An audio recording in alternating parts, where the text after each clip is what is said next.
Federal board computer science chapter number 1 ये उसका last topic होगा इस वीडियो में। और इसमें हम जो है वो इस चैप्टर को कंक्लूड करके और साथ ही साथ जो है वो कुछ एक्स्ट्रा चीज़ें भी देखने की कोशिश करेंगे। एग्ज़ाम स्टाइल क्वेश्चंस के हवाले से बात होगी इसके अंदर।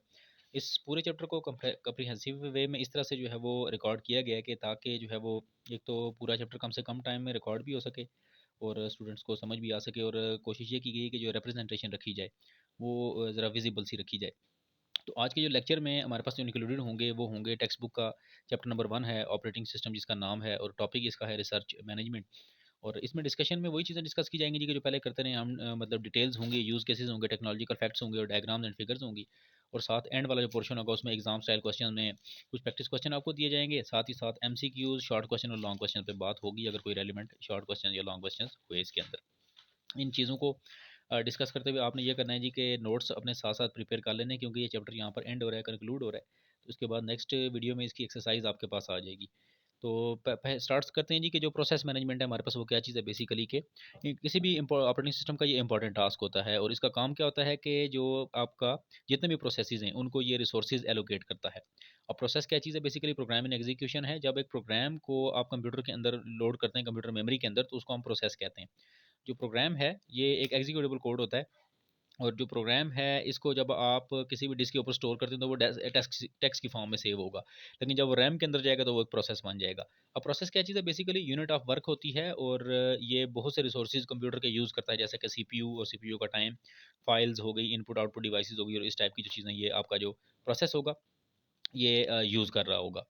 अब जो प्रोसेस है ये एक कंप्लीट पैकेज होता है, इसके अंदर बहुत सारी और छोटी-छोटी चीज़ें आ जाती हैं, लेकिन आपने माइंड में ये रखना है कि जो प्रोसेस है वो एक कंप्लीट पैकेज है। और ये बेसिकली एक वर्किंग की एक यूनिट होती है कंप्यूटर के अंदर। ये प्रोग्राम इन एग्जीक्यूशन होता है। Next thing is various states of process. आप स्क्रीन के लेफ्ट साइड पे देख भी सकते हैं, ये आपकी बुक का यही पेज है।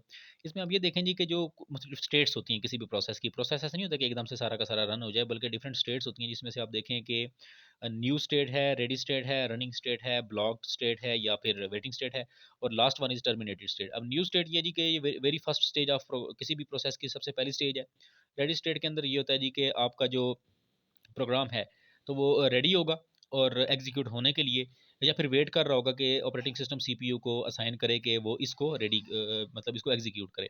रनिंग स्टेट के अंदर कोई भी प्रोग्राम रन हो रहा होता है। ब्लॉक स्टेट के अंदर या वेटिंग स्टेट के अंदर क्या होता है कि जब रिसोर्सेज अवेलेबल नहीं होते, जब रिसोर्सेज अवेलेबल हो जाएंगे तो फिर वो ब्लॉक स्टेट से हट जाएगा या वेटिंग स्टेट से भी हट जाएगा, बट रिसोर्सेज का यहाँ पर वो वेट कर रहा होगा। इन टर्मिनेटेड स्टेट के अंदर आपका प्रोग्राम जब कंप्लीट हो चुका होगा तो कंप्लीट होने के बाद जो है वो उसकी स्टेट क्या हो जाएगी जी, टर्मिनेट हो जाएगी। तो ये 5 स्टेट्स हैं: new state, ready state, running state, और उसके बाद ब्लॉक स्टेट या वेटिंग स्टेट और टर्मिनेटेड स्टेट हमारे पास जो है वो ये डिफरेंट स्टेट्स ऑफ प्रोसेस हैं। Okay, the next one is thread and process. अब इसमें बेसिक फ़र्क है, ये बहुत इंपॉर्टेंट क्वेश्चन है, ये बोर्ड में अक्सर ये क्वेश्चन आ जाता है कि थ्रेड एंड इसमें प्रोसेस में फ़र्क बताएं, तो आपने इसको जहन में रखना है। टू बेसिक यूनिट्स होती हैं जी एग्जीक्यूशन की हमारे पास, एक है प्रोसेस, एक है थ्रेड।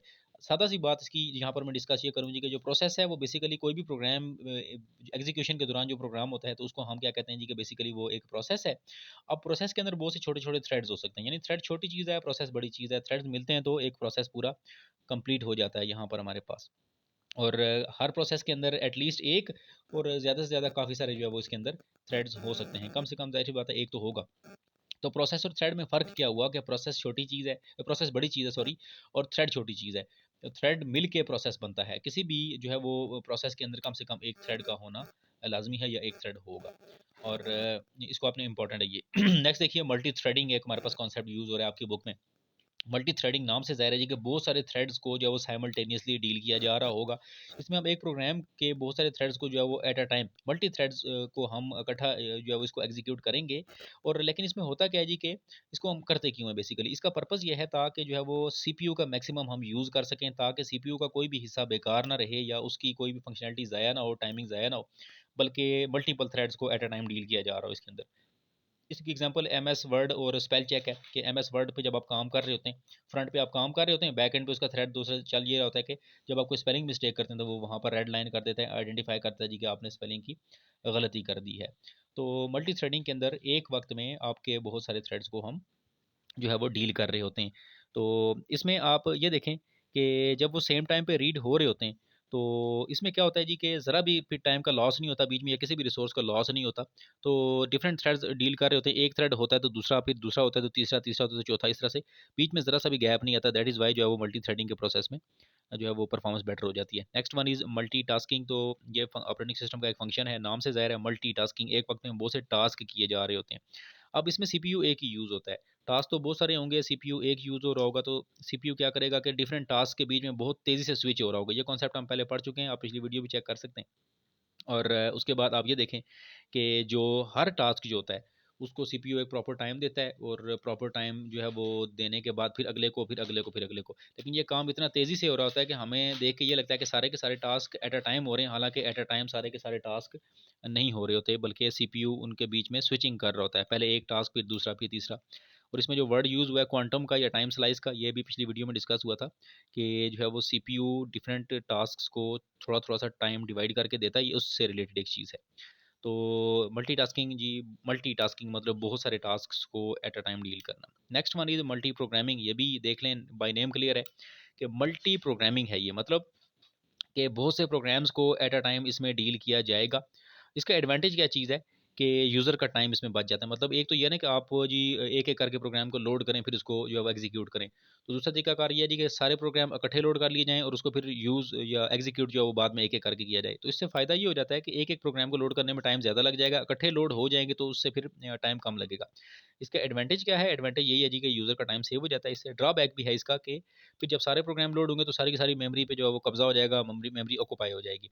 और या फिर कुछ बड़े जो प्रोग्राम्स होंगे तो वो छोटा प्रोग्राम तो लोड हो जाएगा, लेकिन बड़ा प्रोग्राम भी आप उसके साथ लोड करना चाहेंगे तो वो सारा का सारा लोड इसके अंदर नहीं होगा। ये एक इसका नुकसान है। फ़ायदा टाइम सेविंग है, नुकसान इसका ये है जी कि मेमोरी ज़्यादा ये ऑक्यूपाई कर लेता है। तो दैट इज़ वाई फिर मल्टी प्रोग्रामिंग जो है वो फिर वहाँ पर सिस्टम स्लो हो जाता है। अदरवाइज़ ये एक बड़ी यूज़फुल चीज़ है और इसके जो है वो प्रैक्टिकल इम्प्लीकेशन में काफ़ी ज़्यादा इसका वो है।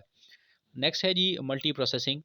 बहुत से प्रोसेसेस को एट अ टाइम हम डील कर रहे होते हैं और इसमें एक ही सीपीयू को हम यूज़ कर रहे होते हैं। मतलब ये है कि इसमें एक ऐसा सिस्टम होगा कि जिसमें एक मतलब हार्डवेयर के अंदर, एक ही हार्डवेयर के अंदर बहुत सारे सीपीयूज़ लगे हुए होंगे।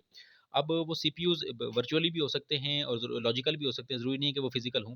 अब वो सीपीयू क्या करेंगे जी कि एक टास्क को एक सीपीयू संभाल लेगा, दूसरे टास्क या प्रोसेस को दूसरा सीपीयू संभाल लेगा, तीसरे टास्क, प्रोसेस या थ्रेड को तीसरा सीपीयू संभाल लेगा। ओवरऑल वो एक ही के तौर पर एक्ट कर रहा होगा, लेकिन हर टास्क को अलग अलग सीपीयू संभाल रहा होगा। तो इससे क्या होगा कि सारे के सारे टास्क पैरेलल में चल रहे होंगे और इसमें बड़ा जो है वो बेनिफिट इस तरह से हो जाएगा कि टाइम सेव हो जाएगा और स्पीड बिल्कुल फास्ट हो जाएगी। और आजकल का जो मॉडर्न आर्किटेक्चर है तो इसी असूल को जो है वो यूज़ करते हुए जो है वो प्रोसेसिंग कर रहा होता है। तो मल्टी प्रोसेसिंग हमारे पास ये जो इसका हमारे पास ये टॉपिक जो अभी हम डिस्कस कर रहे हैं, तो ये प्रोसेस मैनेजमेंट का एक इंपॉर्टेंट टॉपिक है, मल्टी प्रोसेसिंग। अब ये जो आपके सामने मैंने मुख्तलिफ प्रोसेस मैनेजमेंट के टॉपिक्स रखे, ये बड़े इंपॉर्टेंट हैं एग्जाम पॉइंट ऑफ व्यू से, तो आपने इनको माइंड में रखना है ताकि जो है वो एग्जाम पॉइंट ऑफ व्यू से आपकी तैयारी अच्छी तरह से हो सके। इस वीडियो को बार बार आप देखेंगे तो आपको इसका यकीनन बेनिफिट होगा। आगे एग्जाम स्टाइल क्वेश्चंस की बात करेंगे तो लॉन्ग क्वेश्चन डेफिनेटली ये process manage what is process management पूरा का पूरा describe process management in detail, ये लॉन्ग क्वेश्चन के तौर पे आ सकता है। एमसीक्यूज इस पूरे टॉपिक में से काफ़ी सारे आ सकते हैं, बिल्कुल छोटी छोटी जो डिटेल है वो आपने अच्छी तरह से देख लेनी है। और जो शॉर्ट क्वेश्चन हैं वो मतलब यहाँ पर एक क्वेश्चन तो ये आ सकता है जी कि what are various states of process, draw diagram, कि वेरियस स्टेट्स ऑफ प्रोसेस क्या होती हैं, ड्रॉ डायग्राम। ये शॉर्ट में भी आ सकता है लेकिन लॉन्ग में भी कंसीडर किया जा सकता है। ओवरऑल देखा जाए तो इसमें से लॉन्ग क्वेश्चन भी आ सकता है, शॉर्ट क्वेश्चन भी आ सकता है, एमसीक्यूज भी आ सकते हैं। तो किसी एक चीज़ को हम मतलब फिक्स नहीं कर सकते कि यही एमसीक्यूज आएगा या यही शॉर्ट आएगा, यही लॉन्ग आएगा। तो इसमें से काफ़ी सारी पॉसिबिलिटीज़ हैं जी क्वेश्चन आने की। आपने इन क्वेश्चंस को भी अपने पास क्वेश्चन बैंक में लिख लेना है और ये चैप्टर यहाँ पर कंक्लूड होता है, ख़त्म होता है। तो अगर आपने बाकी पिछली भी इसकी कोई चीज़ देखनी है तो फिर बाकी जो रेलेवेंट पिछली 3-4 जो वीडियोज़ हैं उनको आप अगर सीक्वेंस से देखेंगे तो फिर आपको अच्छी तैयारी इसकी हो जाएगी। और इसके अलावा अगर कोई भी चीज़ आपको पूछनी है या फर्दर किसी टॉपिक पे कोई वीडियो आपको चाहिए तो वो भी आप जो है वो कमेंट्स में पूछ सकते हैं। तो इंशाल्लाह उसको भी हम एड्रेस करने की कोशिश करेंगे और आपके सवालात का जवाब देने की कोशिश भी करेंगे। इन क्वेश्चंस को क्वेश्चन बैंक में लाजमी शामिल करें। और एग्ज़ाम क्योंकि अब जो है वो प्रिपरेशन का एक तरीका का थोड़ा सा बदल गया, सारा एसएलओ बेस्ड है, तो आपने तैयारी भी फिर एसएलओ बेस्ड ही करनी है। ऐसा नहीं है मतलब कि पहले की तरह अब उस तरह की तैयारी नहीं है, बड़ी मेहनत की ज़रूरत है जी। Thank you.